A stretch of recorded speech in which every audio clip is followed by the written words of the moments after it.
we notice that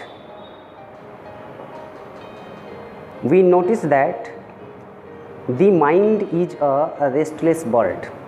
हम पाते हैं कि हमारा मन एक बेचैन पंछी के समान है.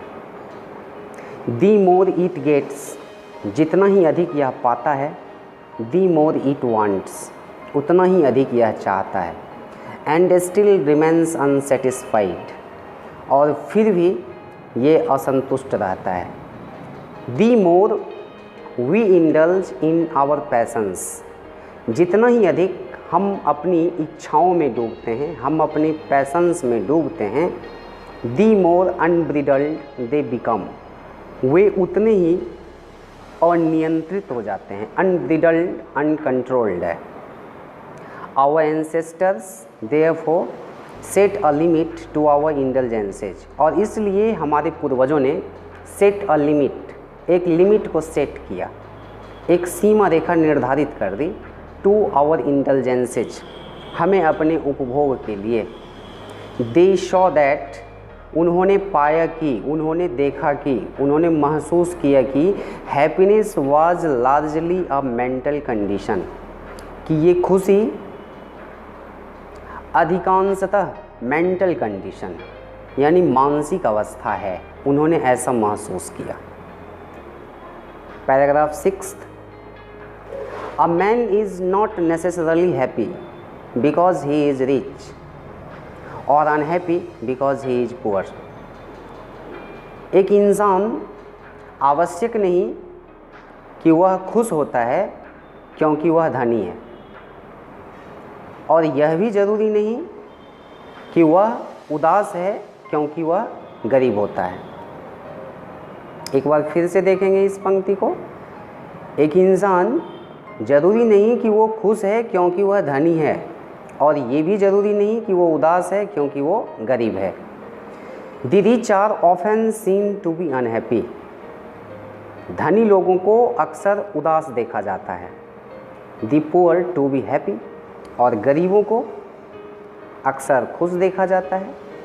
Millions will always remain poor, लाखों लोग ऐसे होंगे जो हमेशा गरीब रहेंगे चाहे कोई भी दौर आ जाए. ऑब्जर्विंग ऑल दिस, इन सारी चीज़ों को ऑब्जर्व करते हुए, अवलोकन करते हुए, आवर एंसेस्टर्स डिस्यूडेड अस, हमारे पूर्वजों ने हमें अलग कर दिया, फ्रॉम लग्जरीज एंड प्लेजर्स, शान शौकत से और प्लेजर्स यानी कि आनंद से. जो एक लग्जरियस लाइफ होती है, शान शौकत वाली ज़िंदगी, वहाँ से हमें हमारे पूर्वजों ने अलग कर दिया. We have managed with the same kind of plough as existed thousands of years ago, हमने मैनेज किया. वी हैव मैनेज्ड, हमने मैनेज किया, हमने काम चलाया. With the same kind of plough, उसी प्रकार के हल से, हल खेत जोतने वाला, हमने उसी प्रकार के हल से अपना काम चलाया. एज एग्जिस्टेड, जैसा अस्तित्व था, थाउजेंड्स ऑफ ईयर्स अगो, हज़ारों साल पहले, यानी हज़ारों साल पहले जिस हल का अस्तित्व था, हमने उसी हल से मैनेज किया. वी हैव रिटेन्ड, हमने बनाए रखा है. The same kind of cottages, ठीक वैसी ही झोपड़ियों को.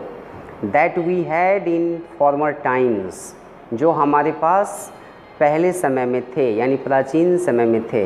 एंड आवर इंडिजिनस एजुकेशन, और जो हमारी देसी शिक्षा है, रिमेंस द सेम, वो भी लगभग वैसे ही रही. एज बिफोर, जैसी वो पहले थी.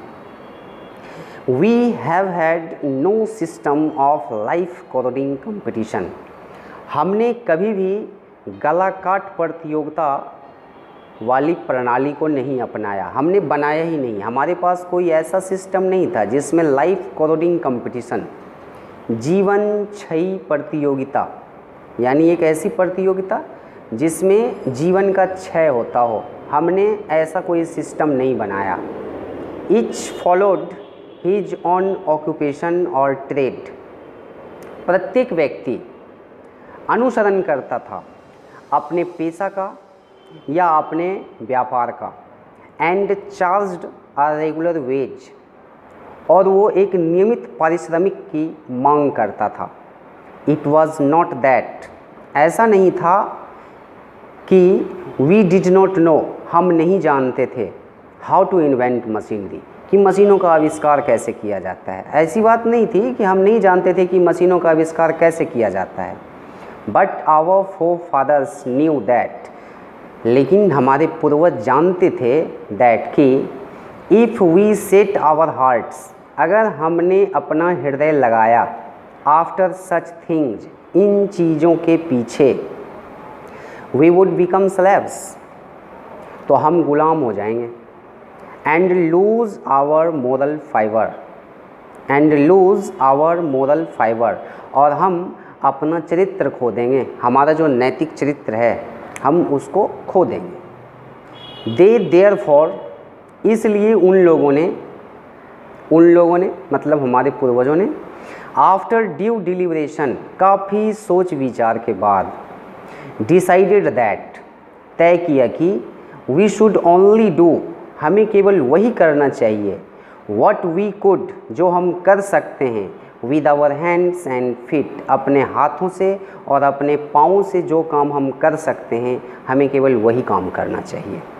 दे शो दैट, उन्होंने महसूस किया कि आवर रियल हैप्पीनेस, हमारी सच्ची खुशी, एंड हेल्थ, और स्वास्थ्य, कंसिस्टेड है, समाहित है, in a proper use of our hands and feet, अपने हाथों और अपने पाँव के प्रॉपर यूज़ में हमारी सच्ची खुशी और हमारा स्वास्थ्य समाहित है। पैराग्राफ 7, दे फर्दर रीजन्ड दैट, उन्होंने आगे तर्क दिया, उन्होंने आगे कारण दिया, दैट की large cities were a snare, ये जो बड़े बड़े शहर हैं वो एक जाल के समान है, स्नेयर, जाल, एंड यूजलेस इनकम्ब्रेंस, और वो व्यर्थ की बाधा हैं, व्यर्थ की रुकावटें हैं। ये पुराने समय के हिसाब से ऐसा लिखा गया है, कुछ अर्थों में आज भी ये सच है, कुछ अर्थों में ये गलत हो सकता है, लेकिन ये पूर्णतः गलत नहीं है। ये उस समय के हिसाब से लिखा गया कि large cities were a snare, वो एक जाल के समान है, एंड यूजलेस इनकम्ब्रेंस, और वो व्यर्थ की बाधा है, एंड दैट, और फिर उन्होंने ये भी कहा कि people would not be happy in them, और लोग उनमें खुश नहीं रहेंगे। दैट, फिर उन्होंने ये कहा कि there would be gangs of thieves, वहाँ चोरों का दल होगा, एंड रॉबर्स, और डाकुओं का दल भी होगा। प्रोस्टिट्यूशन, वैश्यावृत्ति होगी, प्रोस्टिट्यूशन वैश्यावृत्ति होगी, एंड वाइस फ्लोरिशिंग, और बुराइयों का फैलाव होगा, इन दैम, यानी उन शहरों में। एंड दैट, और ये भी कहा कि poor man would be robbed, poor man would be robbed, कि गरीब लोगों को लूटा जाएगा बाय रिच मैन, अमीरों के द्वारा। इस सेंटेंस में पैसिव वॉइस का यूज किया गया है। दे वेयर देयरफॉर, और इसलिए वे लोग सेटिस्फाइड, संतुष्ट थे, विद ए स्मॉल विलेजेज, छोटे छोटे गाँवों से ही संतुष्ट थे।